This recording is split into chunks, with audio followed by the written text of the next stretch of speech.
Hola, hoy les traigo una creepypasta como siempre. Les digo que no es mía XD y la creepypasta se llama Señor Bocón, pero bueno, disfruten de la creepypasta. Durante mi niñez, mi familia era como una gota de agua en un gran río. Nunca permanecíamos en un solo lugar por mucho tiempo. Nos mudamos a Rhode Island cuando tenía 8 años, y permanecimos ahí hasta que fui a la universidad en Colorado Springs.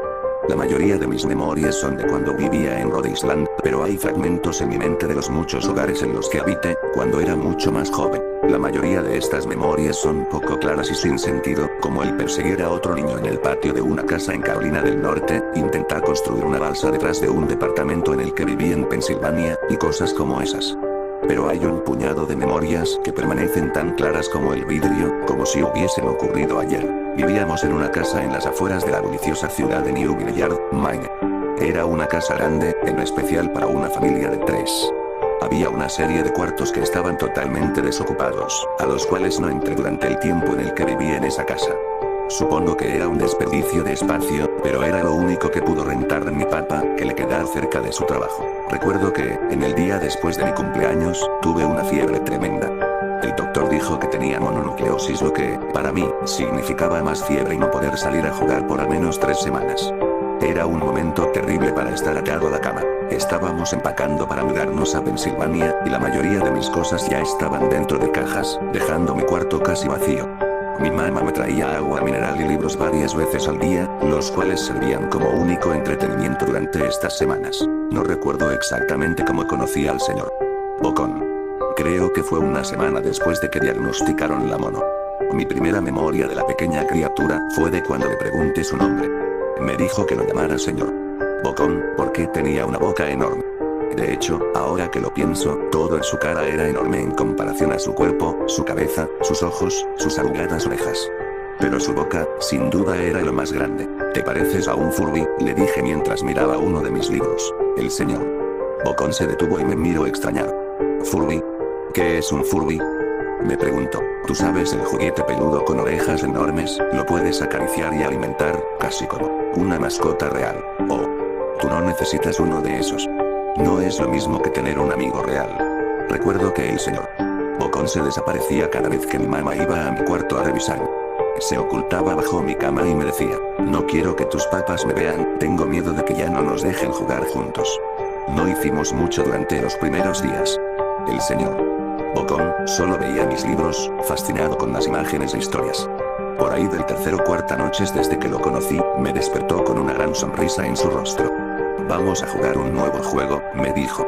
Pero tenemos que esperar hasta después de que tu mamá venga, porque es un juego secreto. Después de que mi mamá me trajera más libros y refresco, a la hora de siempre, el señor Bocón se deslizó desde debajo de la cama y tomó mi mano.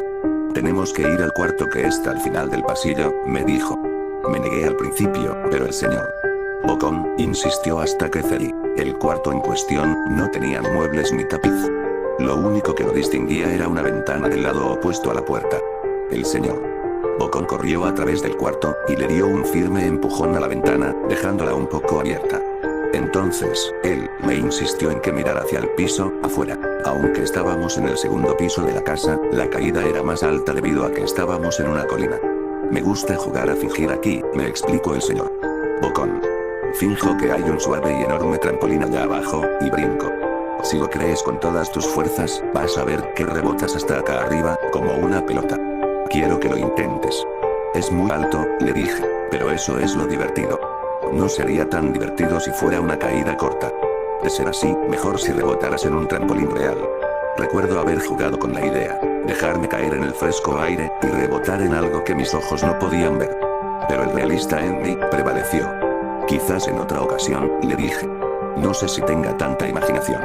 Podría lastimarme. La cara del señor Bocón se contorsionó con un gruñido, pero solo por un momento. Decepcionado, se metió debajo de mi cama, donde estuvo quieto el resto del día. La mañana siguiente el señor Bocón llegó con una pequeña caja. Quiero enseñarte malabares, me dijo. Aquí hay algunas cosas que puedes usar como práctica, antes de que te dé tu primera lección.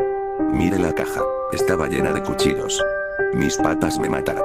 Le grité horrificado de que el señor Bocón había traído cuchillos a mi cuarto, objetos que mis patas no me dejarían tocar nunca. El señor Bocón gruñó. Es divertido jugar con esto. Quiero que lo intentes. Alejé la caja de mí. No puedo. Me regañaba. Los cuchillos no son seguros para aventarse. Las cejas del señor Bocón se cerraron, molesto. Tomó la caja con los cuchillos, y se metió debajo de la cama, otra vez durante todo el día. Me empezaba a preguntar qué tan seguido se la pasaba debajo de mí. Desde ese entonces, empecé a tener problemas para dormir. El señor Bocón me despertaba en la noche diciéndome que había puesto un trampolín real debajo la ventana, uno enorme que no podía ver en la oscuridad. Siempre me negué y trataba de volver a dormir, pero el señor Bocón persistía. Algunas veces, se quedaba a mi lado hasta el amanecer, animándome a saltar. Ya no era tan divertido jugar con él. Una mañana, mi mamá fue hacia mi cuarto, y me dijo que tenía permiso de ir a caminar afuera. Pensaba que el aire fresco sería bueno para mí, especialmente después de estar confinado a mi cuarto por tanto tiempo. Con emoción, corrí hacia el patio, esperando poder sentir el sol en mi cara. El señor Bocón me estaba esperando. «Hay algo que quiero que veas», me dijo. Debí darle una mirada fea, porque entonces me dijo: «¿Es seguro? No pasa nada, te lo prometo». Lo seguí hasta un viejo camino que corría a través de los bosques detrás de mi casa. «Este es un camino importante», me explicó. «Tengo muchísimos amiguitos de tu edad. Cuando estuvieron listos, lo llevé por este camino. A un lugar especial. Todavía no estás listo, pero algún día, espero, lo estarás». Regresé a mi casa preguntándome qué tipo de lugar existía más allá de aquel camino. Aproximadamente 2 semanas después de conocer al señor Bocón, empacaron la última carga de cajas en el camión de mudanzas. Me fui adelante con mi papá, en un largo recorrido hacia Pensilvania. Había considerado en decirle al señor Bocón que me iba, pero aún teniendo 5 años, sospechaba mucho de las intenciones de la criatura, a pesar de lo que me decía. Fue por esta razón que decidí no mencionar nada de mi mudanza. Eran las 4 años cuando mi papá y yo estábamos en el camión. Mi papá esperaba llegar a Pensilvania para la hora de la comida al día siguiente, con ayuda de una larga dotación de café y bebidas energéticas. Recuerdo que se parecía más a un tipo que estaba a punto de correr una maratón, que un tipo que se la pasaría sentado por un par de días. «Muy temprano para ti, ¿verdad?», afirmé con la cabeza, mientras la ponía en la ventana, esperando dormir un poco antes de que saliera el sol. Sentí la mano de mi papá en mi hombro. «Esta será la última mudanza, lo prometo. Sé que es difícil para ti, especialmente estando con esa enfermedad. Una vez que obtenga mi promoción, podremos quedarnos en un solo lugar, y hacer amigos». Cuando el camión comenzó a moverse, vi la silueta del señor Bocón en la ventana de mi cuarto. Parado, inmóvil, se despidió lastimosamente con su mano. No me despedí. Años después, regresé a Newville Yard. El terreno donde se encontraba mi casa estaba vacío, a excepción de los cimientos. Resulta que la casa se quemó algunos años después de que yo y mi familia nos fuimos. Por curiosidad, busqué el camino que el señor Bocón me enseñó, y al encontrarlo, decidí seguirlo. Una parte de mí esperaba que el señor Bocón saltara sobre mí de repente, y me espantara dándome un infarto, pero tenía la sensación de que el señor Bocón ya no se encontraba en ese lugar, como si de alguna manera él estuviese atado a la casa que ya no existe. El camino llevaba a uno de los cementerios de Newville Yard. Al ver muchas de las tumbas, pude darme cuenta que la mayoría pertenecía a niños no mayores de... Bueno, hasta aquí la creepypasta de hoy. Recuerden pedir sus saludos, pero bueno, nos veremos en la próxima.